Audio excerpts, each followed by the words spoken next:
Flying chords बनाने के लिए, फिशिंग रॉड्स, फिशिंग के लिए जो लाइंस बनाई जाती हैं, कुछ नेट्स जो बनाए जाते हैं, उनमें इसका बहुत ज़्यादा इस्तेमाल होता है। Welcome to toppers academy and today we are starting with class 8 chapter synthetic fibres in plastic. So in class 7 we learned about fibres and from where they come from. इस क्लास में लोग डिस्कशन करेंगे fibres का एक specific type जो कि है synthetic fibres. Now synthetic fibres के बारे में हम क्या जानते हैं? We know that synthetic fibers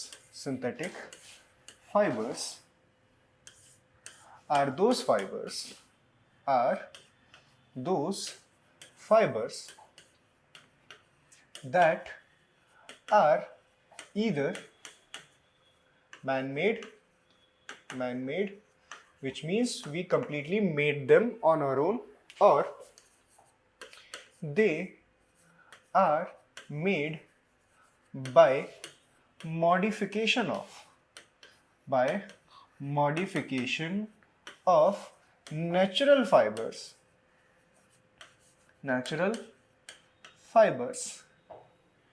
using chemicals. Now synthetic fibres या तो मैनमेड हो सकते हैं या फिर हम लोगों के पास जो नेचुरल फाइबर्स होते हैं हम उन्हें मॉडिफाई कर सकते हैं यूज करके केमिकल से। अब देखिए प्रॉब्लम क्या है, जब सारा काम नेचुरल फाइबर से होता है वी नो कि natural products are always the better, but modern times में अलग अलग फाइबर्स की रिक्वायरमेंट ज़रूरी क्यों है? क्योंकि कई बार हमारे पास जो नेचुरल फाइबर्स हैं उनकी प्रॉपर्टीज़ में थोड़ी वीकनेस है।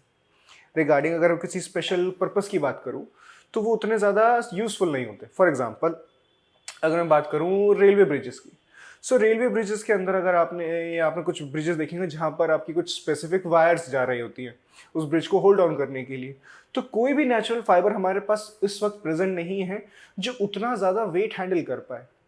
तो सिंथेटिक फाइबर्स की ज़रूरत यह है कि हम लोग ऐसे फाइबर्स बनाएं जो एक स्पेशल पर्पस के लिए नीड हो, और कई बार नेचर में अल्टरनेटिव्स ढूंढने के लिए, क्योंकि कई बार जितने भी फाइबर्स होते हैं special type of, for example OPM है, ओपीएम की फार्मिंग के दौरान लैंड बैरन हो जाता है, तो इस तरह से उन्हें सब्स्टिट्यूट करने के लिए भी कई बार सिंथेटिक फाइबर्स बनाए जाते हैं। ना synthetic fibres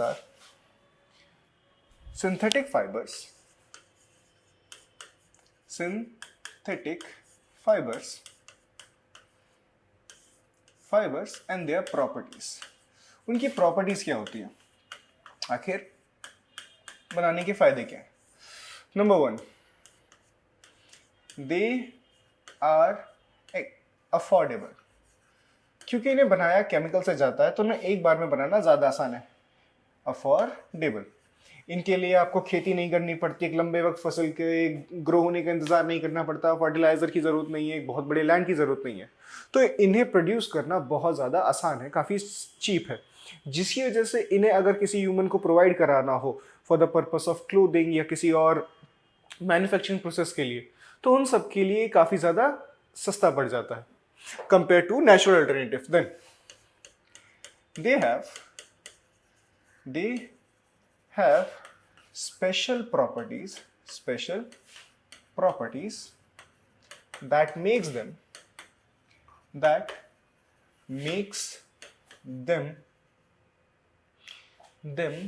better option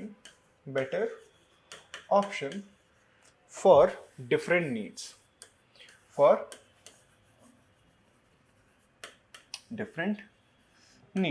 for example हमारे पास एक सिंथेटिक फाइबर है जिसका नाम है स्पेंडेक्स।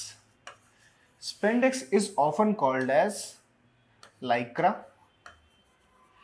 और sometimes often called as elastin. Now it has high elasticity, which means the fiber of spandex can be stretched to a very long height without losing its shape. अब spandex का जो ज़्यादातर काम होता है वो बनाने के लिए होता है जैसे कि लेगिंग्स या आपके जितने सॉक्स होते हैं, क्योंकि जब आप उन्हें पहनते हैं अलग अलग साइज के लिए तो वो एक्सपेंड होते हैं साइज में, तो ऐसी इलास्टिसिटी प्रोवाइड कराने के लिए स्पेंडेक्स बहुत काम का है कंपेयर टू नेचुरल फाइबर्स। जो हमारे पास जितने नेचुरल फाइबर्स है, फॉर एग्जाम्पल कॉपर हो गया, कॉटन हो गया, सिल्क हो गया, ये उतने ज़्यादा स्ट्रेचेबल नहीं होते, तो इस तरह की नीड्स के लिए स्पेंडेक्स काफ़ी बेटर है। It has high elasticity.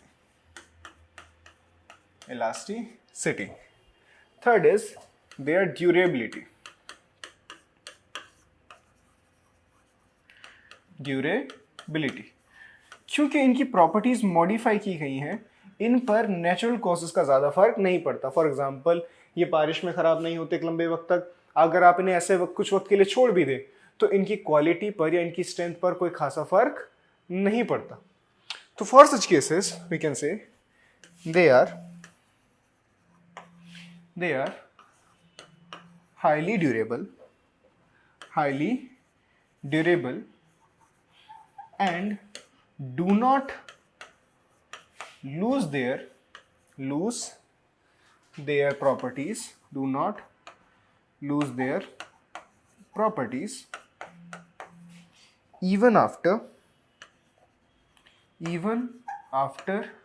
a long time. Okay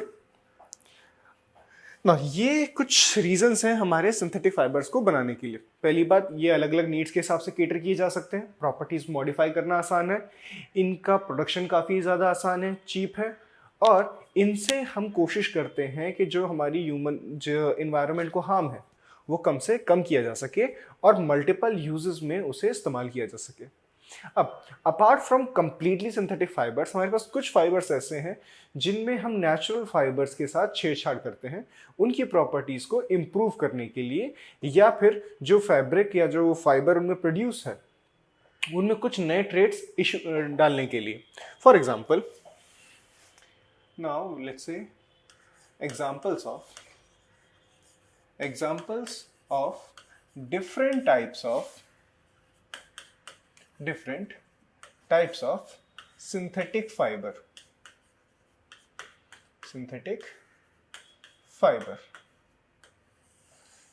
जिसमें सबसे पहला मैं अभी डिस्कस कर चुका हूं जिसका नाम है आपका स्पेंडेक्स, लाइक्रा और often called as elastin. Okay, next we have is nylon. Nylon is a completely synthetic, ये नेचर में एग्जिस्ट ही नहीं करता, इसे हमने बनाया है लैब में। It is completely synthetic fiber known for its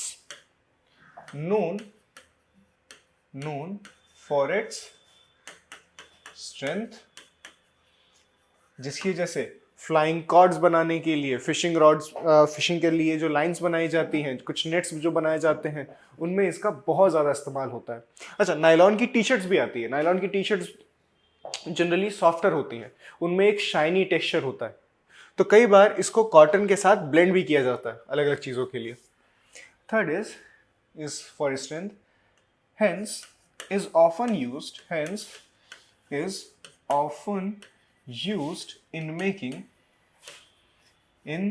making cords for parachutes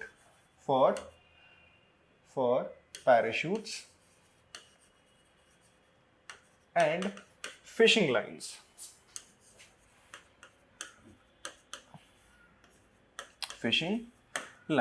Then we have is acrylon. Acrylon is a semi-synthetic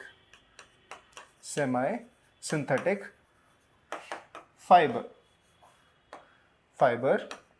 which is made from wood pulp and then modified using and then reacted with sodium hydroxide